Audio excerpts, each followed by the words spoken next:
অসম চৰকাৰত 12,860 গৰাকী মাষ্টাৰ ৰোলত কৰ্মচাৰীয়ে অসম চৰকাৰৰ অধীনত কাম কৰি আছে। এই যিখিনি মাষ্টাৰ ৰোলত কৰ্মচাৰীয়ে কাম কৰি আছে তেওঁলোকে এভাৰেজ দৰমহা 3,000 টকাৰ পৰা 6,000 টকাৰ ভিতৰত পায়। তেওঁলোকে এটা ফিক্স পে দৰমহা পায় 3,000, 4,000, 5,000 এইখিনিৰ ভিতৰতে তেওঁলোকে দৰমহা পায়। আজি আমি ৰাজ্য চৰকাৰে এটা সিদ্ধান্ত গ্ৰহণ কৰিছোঁ যে এই গোটেইখিনিকে আমি পে স্কেললৈকে তেওঁলোকে পোৱা ফিক্স দৰমহাটো আমি পে স্কেললৈকে কনভাৰ্ট কৰি দিম।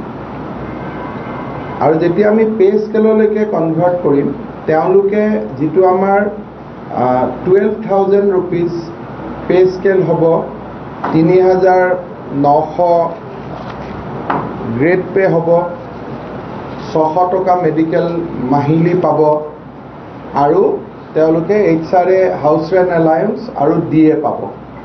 গোটেইখিনি মিলি তেওঁলোকৰ দৰমহা আজিৰ দিনটোত 18,000 হৈ যাব। আৰু যি ধৰণে এই স্কেলটো বাঢ়ি গৈ থাকিব ইনক্ৰিমেণ্টৰ সৈতে তেনেকৈ তেওঁলোকে ইনক্ৰিমেণ্ট আদিও বছৰি তেওঁলোকে পাই থাকিব। এই গোটেই সিদ্ধান্তটো লোৱাৰ কাৰণে 12,860 গৰাকী এপ্ৰক্সিমেটলি মাষ্টাৰ ৰোল কৰ্মী আৰু কেজুৱেলত কাম কৰা কৰ্মী 52টা ডিপাৰ্টমেণ্টৰ 52 ডিপাৰ্টমেণ্টত কাম কৰা 12,860 গৰাকী মাষ্টাৰ ৰোল আৰু কেজুৱেল কৰ্মী উপকৃত হ'ব। আৰু এই সিদ্ধান্তটো লোৱাৰ ফলত অসম চৰকাৰে প্ৰতি বছৰে অতিৰিক্তভাৱে আমি 176,79,36,000 টকা আমি অতিৰিক্তভাৱে ব্যয় কৰিব লাগিব।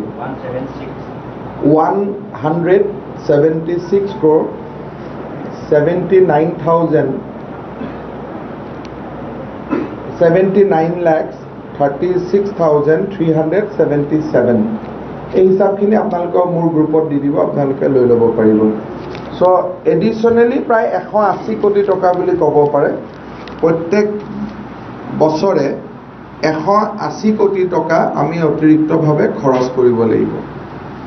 অসম চৰকাৰে আৰু এটা প্ৰচেষ্টা লৈ আছে যে এই মানুহখিনিক আমি যিহেতু এই 12,860 গৰাকী মানুহে পে স্কেল পাব, 600 টকাৰ মেডিকেল ইঞ্চুৰেঞ্চো পাব, তাৰ লগত তেওঁলোকৰ এক্সিডেণ্ট ইঞ্চুৰেঞ্চ বা আন ধৰণৰ আৰু কি সা সুবিধাও দিব পাৰি তাৰ ওপৰতো আমি পৰৱৰ্তী পৰ্যায়ত বিচাৰ বিবেচনাও কৰাৰ এটা থাকি যাব। সেই দিশটোত আজি আমি আলোচনা কৰা নাই। অনাগত দিনত তেওঁলোকৰ ডেথ এণ্ড এক্সিডেণ্ট ইঞ্চুৰেঞ্চৰ ওপৰতো আমি এটা ব্যৱস্থা কৰিবৰ কাৰণে আগবাঢ়ি গৈ আছোঁ।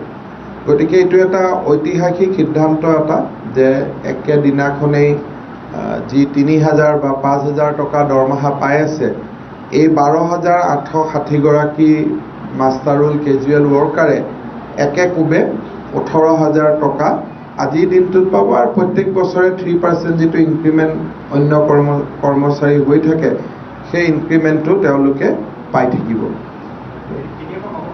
এইটো আজিৰ দিনটোৰ পৰা কাৰ্যকৰী হ'ব।